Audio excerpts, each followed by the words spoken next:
ഇത് കപ്പിളിക്കാട് നമുക്ക് ചെയ്തതാ.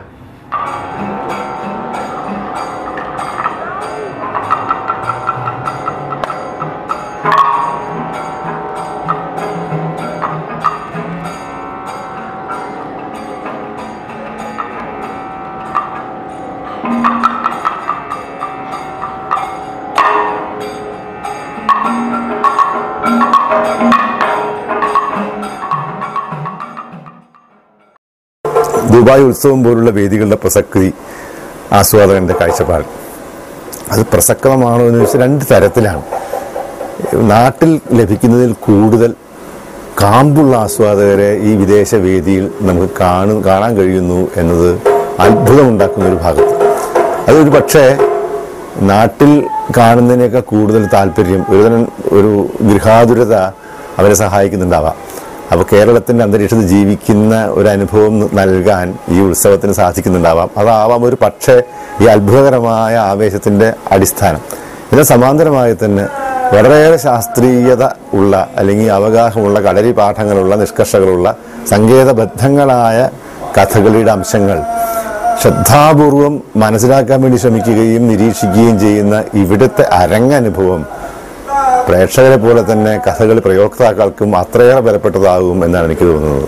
ഇങ്ങനെ ശ്രദ്ധിക്കുന്ന പ്രേക്ഷകനെ ആദ്യന്തം ഒരേപോലെ സാഹൂതം ശ്രദ്ധാലുവായി നോക്കിക്കൊണ്ടിരിക്കുന്ന പ്രേക്ഷകനെ നാട്ടിലെ കഥകളി വേദികൾ പോലും സുലഭമായി ലഭിക്കാറില്ല എന്നത് നിഷേധിക്കാനാവാത്ത യാഥാർത്ഥ്യമാണ്.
സത്യത്തിൽ നമ്മളിപ്പോൾ സാധകങ്ങളെ പറ്റി പറയാറുണ്ട്. ഈ സാധകം ചെയ്യുക എന്നുള്ളത് വിദ്യാഭ്യാസ കാലത്ത് മാത്രം വേണ്ട ഒരു ഏർപ്പാടല്ല. അതിൻ്റെ ബോധത്തോടു കൂടി സാധകം ചെയ്യുന്ന ആളുകൾ ഇപ്പോഴും ഗായകരാണ്. നല്ല കച്ചേരി നടത്തുന്ന ആൾക്കാർ രാവിലെ എണീറ്റ് പാടുന്നുണ്ട്. നമ്മൾ കഥകളിക്കാർ ആരെങ്കിലും എന്തെങ്കിലും വ്യായാമങ്ങളെ മെയ്യുറപ്പടവുകളോ ഒഴിച്ചിലോ പോലത്തെ ഒന്നും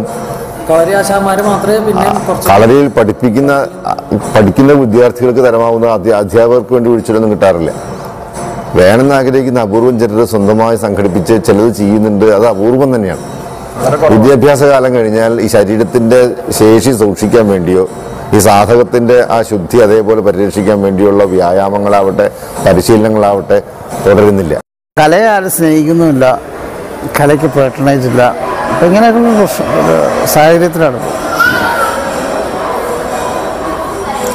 ഞാൻ അമ്മന്നൂരിൻ്റെ അടുത്ത് വരുമ്പോൾ തന്നെ അമ്മന്നൂർ അവിടെ ഉണ്ട് 60 വയസ്സ് കഴിഞ്ഞു വന്നു. അത് നല്ല ആചാരം. ഡെയിലി 106 സൂര്യ നമസ്കാരം ചെയ്യും. തേജസ്വിയായിട്ടുള്ള ഒരു മനുഷ്യൻ. അദ്ദേഹത്തിന് കീഴിൽ പഠിക്കാൻ ആരുമില്ല. അപ്പുറത്ത് കേരള കലാമണ്ഡലം തുടങ്ങിയിട്ടുണ്ട്. എത്രയോ വർഷങ്ങളായിട്ട് നടക്കുകയാണ്. ഒരിക്കൽ പോലും ഇദ്ദേഹത്തിന് അവിടെ ഒരു ക്ലാസ് എടുക്കാൻ പറഞ്ഞിട്ടില്ല. വെറും ജൂനിയറായിട്ടുള്ള അവിടെ നിന്ന് പഠിച്ച് ഡിപ്ലോമ എടുത്തവർ അവിടുത്തെ കൂടുതൽ ഡിപ്പാർട്ട്മെൻറ്റ് പഠിപ്പിക്കുന്നു. അമ്മന്നൂരിന് ആർക്കും വേണ്ട. ഇതാണ് എന്നെ ഏറ്റവും വേദനിപ്പിച്ച് വരുന്ന ആളുകൾക്ക് ഇപ്പോഴും ഈ കലാരൂപം എന്താണെന്നുള്ളത് മനസ്സിലാക്കാനുള്ള ഒരു ബുദ്ധിമുട്ട് നല്ലതുണ്ട്. കഥകളി പോലെയല്ല കൂടിയാട്ടം കുറച്ചും കൂടിയും വളരെ ബുദ്ധിമുട്ടുള്ള ഒരു കലാരൂപമാണ്. കഥകളി എന്ന് പറയുമ്പോൾ നമുക്ക് പൂർണ്ണമായിട്ടും ആസ്വദിക്കാൻ കഴിയുന്ന ഒരു സംഗതിയാണ്. അപ്പോൾ പാട്ടുണ്ട്, കൊട്ടുണ്ട്, അങ്ങനെ പലതരത്തിലുള്ള മേഖലകളിലാണ് ഈ കഥകളി എന്ന് പറയുന്നത്. അപ്പോൾ അതിൽ കുറച്ചും കൂടി കൂടുതൽ ആസ്വാദനം ആസ്വദിക്കാൻ ആളുകൾ കഴിയും എന്ന് തോന്നുന്നു. അപ്പോൾ അതൊരു നല്ലൊരു ഇതായിരിക്കും. അടുത്ത പ്രാവശ്യം അങ്ങനെ ഒരു സോദാഹരണ പ്രഭാഷണങ്ങളോ അല്ലെങ്കിൽ ക്ലാസ്സുകളോ അല്ലെങ്കിൽ അതിൻ്റെ ഒരു ചർച്ചകളൊക്കെ സംഘടിപ്പിച്ച് അതിൻ്റെ ഡീറ്റെയിൽ ആയിട്ടുള്ള കാര്യങ്ങൾ ഈ കൂടിയാട്ടം എങ്ങനെ അവതരിപ്പിക്കുന്നു, അതിൻ്റെ രീതി എങ്ങനെയാണ്, എന്തൊക്കെ ആചാരങ്ങളാണ് ഉണ്ടായിരുന്നത്, എങ്ങനെയൊക്കെയാണ് കഥാപാത്രങ്ങളുടെ അവതരണ രീതി, എന്താണ് അഭിനയത്തിന് പ്രത്യേകത, എന്താണ് കുട്ടികൾ, ഇങ്ങനെയൊക്കെയുള്ള ഡീറ്റെയിൽ ആയിട്ടുള്ള കാര്യങ്ങൾ പോവുകയാണെങ്കിൽ എനിക്ക് തോന്നുന്നു കുറച്ചും കൂടിയും നന്നായിരിക്കും. നീ എന്ത് കാണാനാ വന്നത്? പാട്ട് കേൾക്കാൻ? കഥകളി കാണും? കഥകളി എങ്ങനെ കാണിക്കണേ? അങ്ങനെയാണോ കഥകളി